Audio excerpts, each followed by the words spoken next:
welcome to Reserved. We have an amazing show in store for you guys, so we're going to jump right into Reserved Roundup.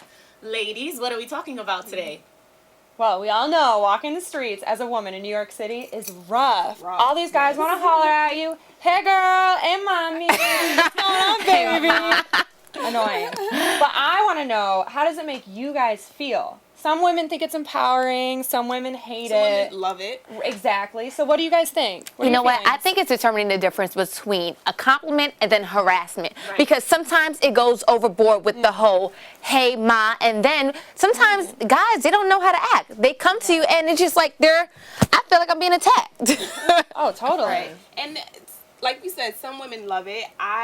To me, it just depends on the whole approach. Mm-hmm. Like, sometimes it's really genuine and it's very authentic, and there's nothing wrong with the guy saying, you look nice. But then when it's like he's hounding you down and he's like catcalling and that pisses me off.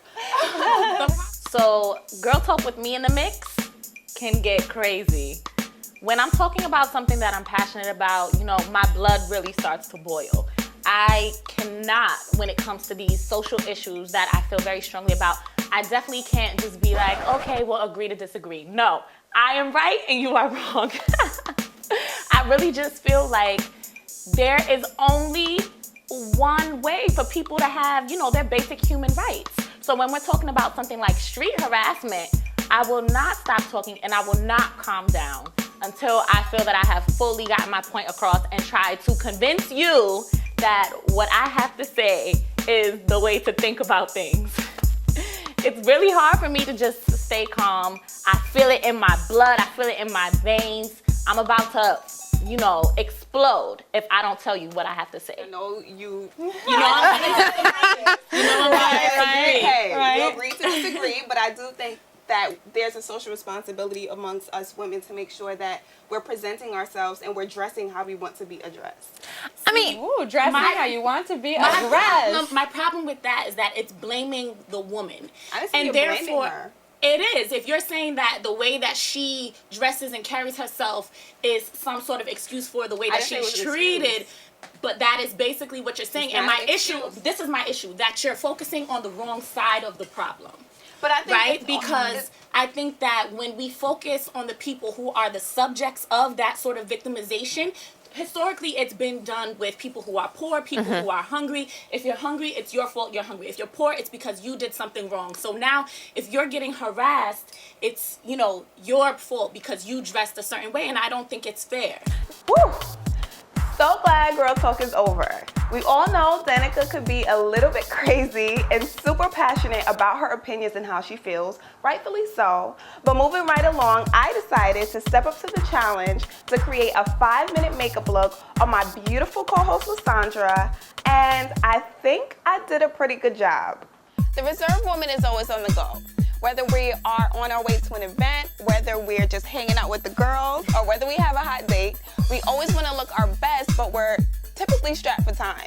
So I've decided to step up to the challenge to create a 5-minute makeup look on my gorgeous co-host, Lysandra. So let's get started, okay?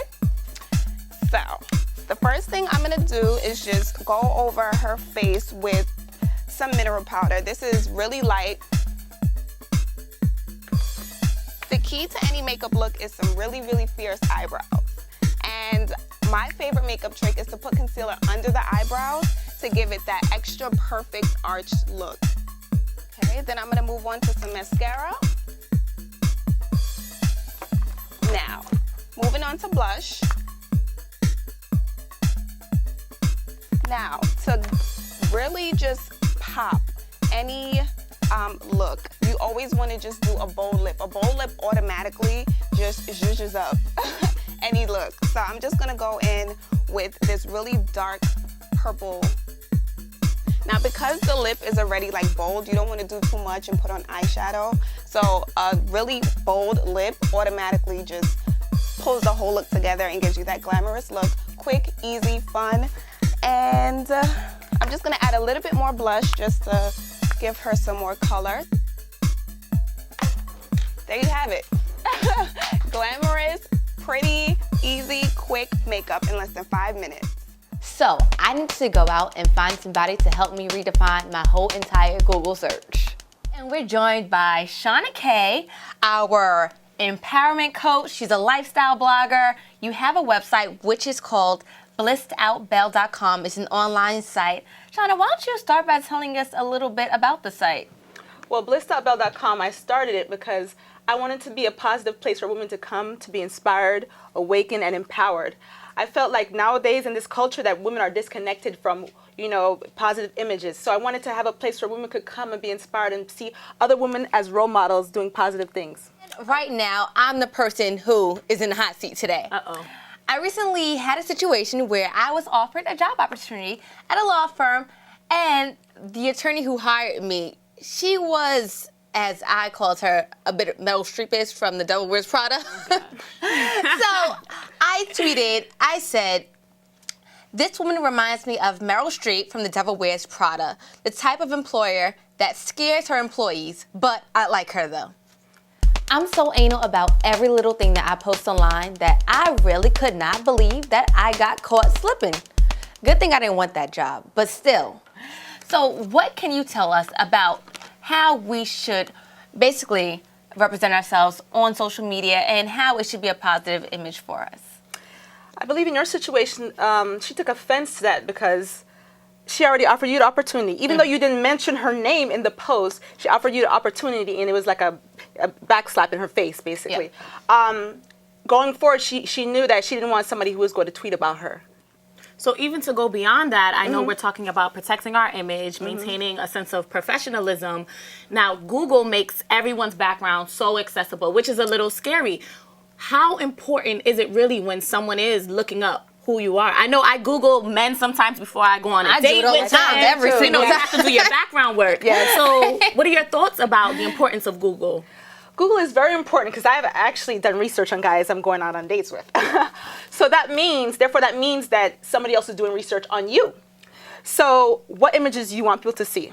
What images have you took recently or in the past that could hinder a job opportunity or a date? So you have to be mindful of that. So Google are the eyes and ears of the world. If you took pictures 5 years ago, it's going to be there. So in that situation, what can we do to actually kind of shape our Google search? Oh, please. Because yes. I know when I Googled myself, I've seen pictures from me from when I was 17, back from the MySpace days. Unflattering information. And there's a lot of things that I know a lot of people don't want to be seen on Google. So how can we kind of shape what is seen? Okay, you got to put out new content.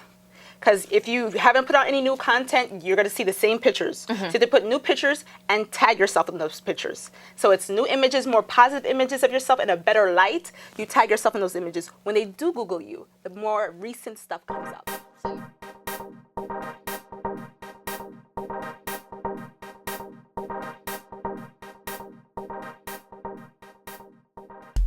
I know you guys are wondering what all of this is for, so let me tell you, I'm turning 25! Yeah! Wait, I thought you was 23, girl. No. I'm turning 25. 25. Well, Sandra thought I was 23, which I will totally remember when I'm 52. So flattering. And I did this list of 25 things I wanted to do before I turned 25, and I loved doing all of them, and I can't wait to show you what they are, but you'll have to wait till the show.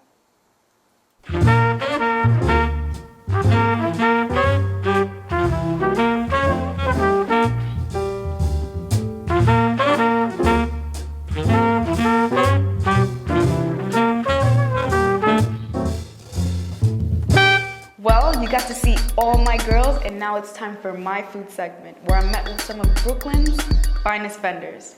Take a look.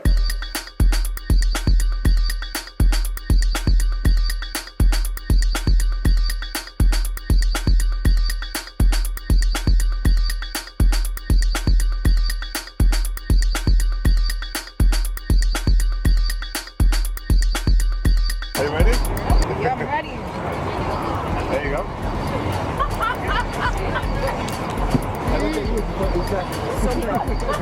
Thank you. Great. Thank you. So that concludes our episode for today. I hope you guys enjoyed. Ladies, I had so much fun with you all. We did. Again, I want to thank Shauna Kay for joining us and giving her insight on social media.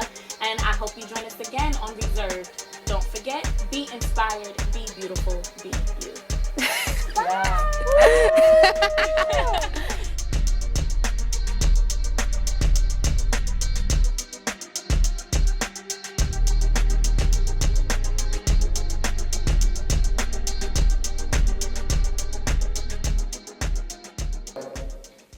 Well, you got to see all my girls, and now it's time for my food segment.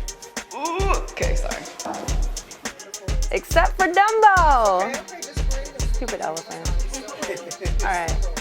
That's why our correspondent Kathy went to Smorgasburg and Dumbo to find out what it's all about. Check it out. Right now.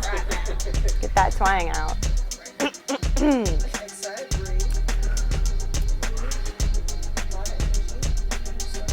Who's that? There you have it. Makeup in under 5 minutes actually. Let me get my mirror. Where is that?